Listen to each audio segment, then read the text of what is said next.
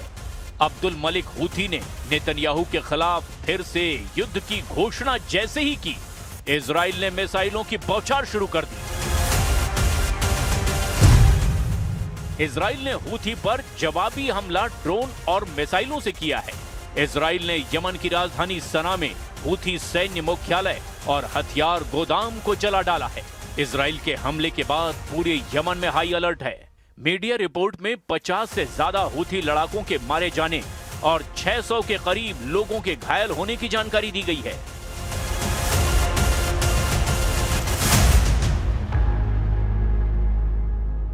वहीं सऊदी अरब ने यमन के सादा सूबे में मिसाइलों की बौछार की है। प्रिंस मोहम्मद बिन सलमान के निशाने पर भी हूथी के सैन्य ठिकाने हैं। हालांकि सऊदी के मिसाइल हमलों में हुए जान माल के नुकसान का अनुमान अब तक नहीं लगाया जा सका है। सऊदी अरब 11 साल से यमन फ्रंट पर युद्ध में उलझा हुआ है। यमन के हूथी लड़ाके वक्त वक्त पर सऊदी अरब पर मिसाइलों से हमला करते रहते हैं। सऊदी अरब की तेल कंपनियों को भी हूथी लड़ाकों ने रॉकेट से कई बार जला डाला है। प्रिंस सलमान हूथी लड़ाकों से क्यों खौफ खाते हैं, इसकी डिटेल आगे जानेंगे। पहले ये जान लीजिए कि अमेरिका ने यमन में कितना बड़ा शिकार किया है।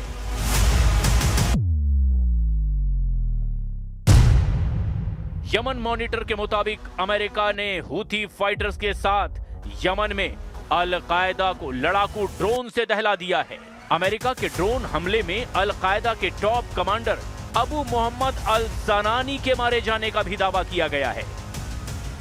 हूथी और अल कायदा ने गठबंधन कर रखा है, जिससे अब दोनों ग्रुप अमेरिका के निशाने पर आ गए हैं। अमेरिका की कोशिश सऊदी अरब और ओमान जैसे हूथी के दुश्मन देशों का गठबंधन बनाकर ईरान को घेरने की है। ईरान से मोर्चा लेने के लिए यमन के जुकार आइलैंड पर सीक्रेट रनवे भी बनाया जा रहा है।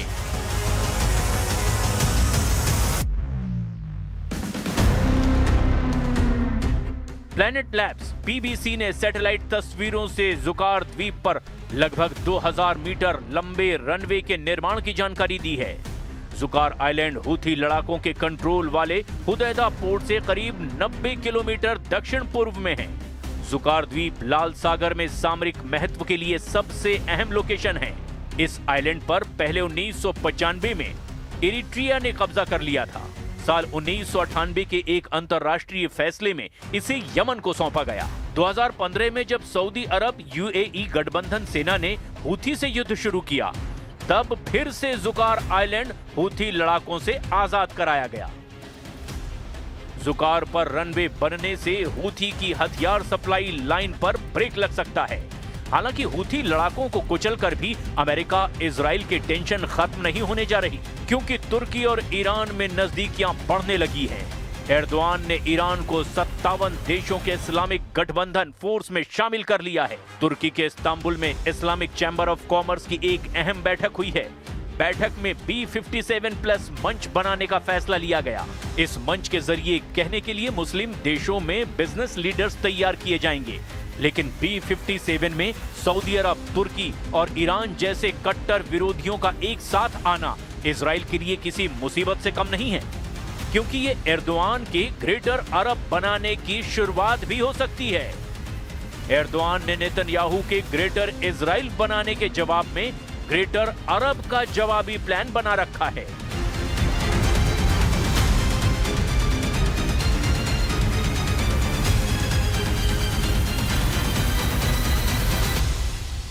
नेतन्याहू के ग्रेटर इजराइल प्रोजेक्ट के कट्टर विरोधी तुर्की के राष्ट्रपति हैं। एर्दोआन ने नेतन्याहू के जवाब में अपना अलग साम्राज्य बनाने का ख्वाब भी देख रखा है। एक तरफ नेतन्याहू का ग्रेटर इजराइल प्रोजेक्ट है और दूसरी तरफ है एर्दोआन का ऑटोमन साम्राज्य का ख्वाब, और इन दोनों इंटरनेशनल साजिशों को लेकर इस वक्त 2025 की सबसे बड़ी टक्कर होती नजर आ रही है। Suriye'nin parçalanmasına hangi kisveyle olursa olsun üniter yapısının bozulmasına rıza göstermeyiz. Bu konuda bir risk görürsek gerekli adımları süratle atarız. Netanyahu ने जब पहली बार ग्रेटर इजराइल को लेकर अपने इरादे जाहिर किए, तभी पूरे तुर्की में कोहराम मचा था। सबसे ज्यादा तनाव में तुर्की के राष्ट्रपति रेजिप ताइप एर्दोआन आए थे। एर्दोआन लगातार वही वीडियो देख रहे जिसमें हेलीकॉप्टर से उतरने के बाद नेतन्याहू उस पहाड़ पर पहुंचे जिसको कहा जाता है जबल अल शेख, यानी शेख का पहाड़। सीरिया की ऊंची चोटी को इजराइल में माउंट हेरमोन कहा जाता है। सीरिया में शेख के पहाड़ पर पहुंचकर नेतन्याहू बता चुके हैं अब अपना सीरिया पर कब्जे वाला उनका प्लान क्या है। אני פה בשיח חרמון עם שר הביטחון, הרמטכ"ל, אלוף פיקוד צפון, ראש השב"כ ומפקדים בכירים. אנחנו פה בחיתוך מצב כדי להחליט על היערכות ישראל במקום החשוב הזה עד שימצא סידור אחר שמבטיח את ביטחון ישראל.